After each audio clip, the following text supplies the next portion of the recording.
Silence. देखो हम लोग बाहर का क्लास 6 आज देखेंगे। हम लोग कैन कूट का प्रयोग देख लिए है ना, कैन कूट कैसे यूज होता है वो सारा कंप्लीट हो चुका है। आज हम लोग देखेंगे may might and must. May might and must, ये सारा जो होते हैं बहुत इजी तरीके से कंप्लीट होगा। अब ध्यान दीजिएगा थोड़ा सा। रूल नंबर 1 ये कहता है मे shows possibility.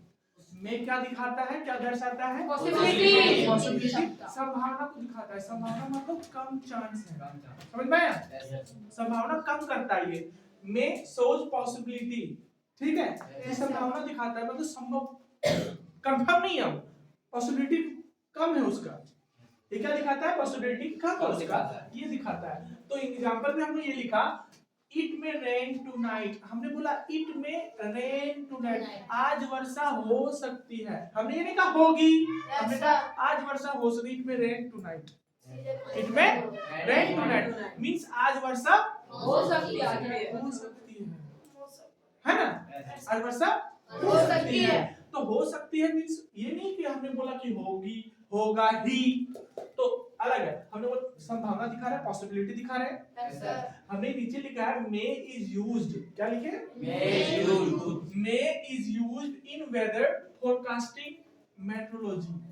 May is used in weather forecasting meteorology means ये कि मे का प्रयोग जो होता है ना पूर्व अनुमान लगाने के लिए किया जाता है, मे का प्रयोग कहाँ किया जाता है? अनुमान लगाने के लिए भी मे का प्रयोग करते हैं। जैसे कि पूर्व अनुमान को समझ रहे ना, किसी चीज के पहले हम आप किसी चीज के बारे में कहना, पूर्व अनुमान होता है। किसी चीज के बारे में आप कुछ कहना चाहते हैं, वो फोरकास्टिंग कहलाता है, पूर्वानुमान कहलाता है। जैसे कि आप पास हो सकते हैं, होंगे ये नहीं कह सकते ना, अनुमान लगा रहे तो फोरकास्ट में का प्रयोग करेंगे। क्या करेंगे? में का प्रयोग। समझ में आया? फोरकास्टिंग क्या होता है? पूर्वानुमान लगाएंगे। पूर्वानुमान मींस में का प्रयोग करेंगे। समझ में आया? में का प्रयोग करेंगे। आगे चले रूल नंबर 2। रूल नंबर 1 समझ में आया? में का प्रयोग कहाँ करेंगे? में का हाँ, अनुमान लगाने के लिए पॉसिबिलिटी दिखाता है। में क्या दिखाता है? सबसे पहले पॉसिबिलिटी को दिखाता है। रूल नंबर 1 में क्या होता है? ये पॉसिबिलिटी दिखाता है। और यहाँ पर बता दिया ये यूज जो हुआ है, मे इज यूज जो हुआ है, मे का जो इस्तेमाल हुआ है इस सेंटेंस में, मे का जो इस्तेमाल हुआ है वो किस लिए इस्तेमाल हुआ? पूर्व अनुमान लगाने के लिए यूज हुआ है ना। रूल नंबर 2 चलते हैं। रूल नंबर 2 ये कहता है मे एक्सप्रेस विश और prayer in on active sentence. Wish, may express wish और prayer in an optative sentence. कहने का मतलब ये हुआ कि मे का जो प्रयोग होता है वो किसी का इच्छा या किसी का प्रेयर या किसी का या तो ऑप्टेटिव सेंटेंस में किसी का विश कर, श्राप वगैरह देता है ना, ऑर्डर वगैरह आता है, ये सारा ऑप्टेटिव में आता है। कहाँ आता है? ऑप्टेटिव में। कहाँ आता है? ठीक है, जितने भी होते हैं, कर्ष होते हैं, श्राप होते हैं, आज्ञा होते हैं, आशीर्वाद होते हैं, सारा हम लोग विश करते हैं, वो कहाँ जाते हैं? ऑप्टेटिव सेंटेंस में जाते हैं।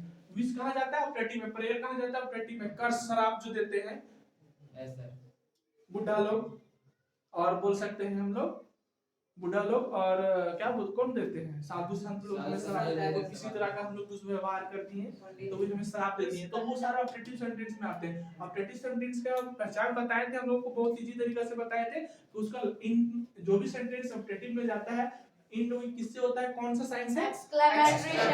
एक्सक्लेमेशन साइन से साइन होता है। कौन सा? एक्सक्लेमेशन साइन से। और ये जो एक्सक्लेमेशन होता है वो एक्सक्लेमेशन सेंटेंस भी होता है, एक्सक्लेमेटरी सेंटेंस भी होता है, और उसका अलग यूज है।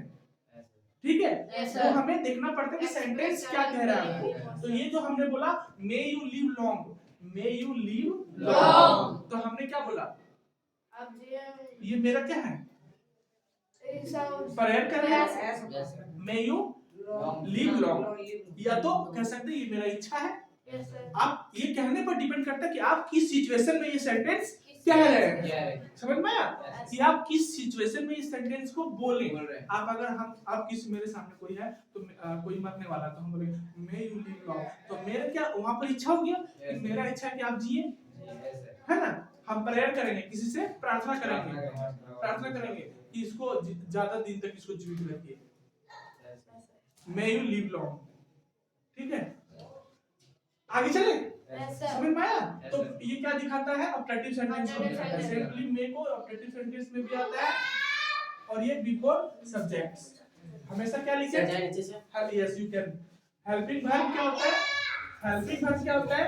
हेल्पिंग वर्ब क्या होता है? इस सेंटेंस में जब भी आप ऑपरेटिव सेंटेंस आएगा, जब भी ऑपरेटिव सेंटेंस आएगा, हेल्पिंग वर्ब जो होगा सब्जेक्ट के पहले आता है। कहाँ आता है? सब्जेक्ट के पहले आता है। कब? ऑपरेटिव सेंटेंस में। यस, ऑपरेटिव सेंटेंस में जो हेल्पिंग वर्ब होते हैं वो सब्जेक्ट के पहले आते हैं। जैसे कि ये हेल्पिंग वर्ब है ना, Yes, sir. तो हेल्पिंग वर्ब जब वो सब्जेक्ट यू हुआ Yes, sir. उसके तो यू पहले। के पहले आया ना, Yes, sir. समझ में आया? Yes, sir. हाँ, तो ऑपरेटिव सेंटेंस में जो हेल्पिंग वर्ब होंगे हमारे वो सब्जेक्ट के पहले आते हैं। आगे बताएं। रूल नंबर 3 आते हैं। रूल नंबर 3 में ये कहना है we use may in subordinate clause if principal clause is in present tense and the subordinate clause starts with that, so, that, in, order, that, and the subordinate clause denotes a purpose. Means directly एक word बोले तो सबऑर्डिनेटली clause जो होते हैं वो किसको दर्शाते हैं? पर्पस को दर्शाते हैं। किसको दर्शाते हैं? Purpose को। उद्देश्य को बताते हैं। किसको?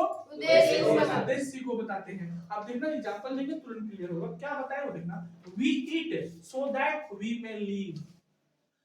We हम लोग खाएं या तो हम लोग खाते हैं ताकि हम जीवित रह सकें। We eat so that we may live. हम लोग खाते हैं ताकि हम लोग जीवित रह सकें, है ना? Yes, sir. तो मेरा खाने का उद्देश्य क्या हुआ? जीवित उद्देश्य बता रहा है, समझ में Yes, आया? yes. इतना पढ़ाने मतलब सिंपली एक लाइन में समझना कि ये जो होता है मे का प्रयोग कहाँ भी होता है? पर्पस के लिए भी इस्तेमाल करते हैं, उद्देश्य के लिए भी करते हैं। खाने का मतलब हमने एक सेंटेंस दिया अभी कि we eat so that we may live। तो खाने का मतलब ये हुआ कि हम लोग खाते हैं ताकि हम लोग जिंदा रह सकें। तो ये हुआ कि हम लोग खाएं कि किस उद्देश्य से खाएं? जीवित रहने के लिए। समझ में आया? Yes, sir. किस उद्देश्य से खाएं? जीवित रहने के लिए। जीवित रहने के लिए खाएं। तो जीवित रहने के लिए खाएं तो we eat। तो we eat क्या हो गया? एक्शन वर्ड हो गया। Eat क्या हो गया? Action word। ये हो गया order, that, in order। ये हमें ऑर्डर के रूप में काम किया और may we live ये रीजन बता दिया किस लिए हम खाएं, कारण वो किस लिए काम किए वो रीजन को शो किया। ये सेंटेंस क्या किया? रीजन। और ये जो आया so that हमने पहले बोला ना we may in subordinate clause जो होता है किस रूप में यूज होता है ध्यान देना। यहाँ पर हमने बोला may जो होता है सबऑर्डिनेट क्लाउज बन जाता है और इसका प्रयोग किसका रूप में होता है? that, so, that, in या order that। फिर से that, so, that, in या order that। तो यहाँ पर so that का लगा प्रयोग हुआ है तो हम यहाँ का ये जो हुआ ये order that के रूप में काम किया। ठीक है, ये order that ये सारा क्या कहलाते हैं?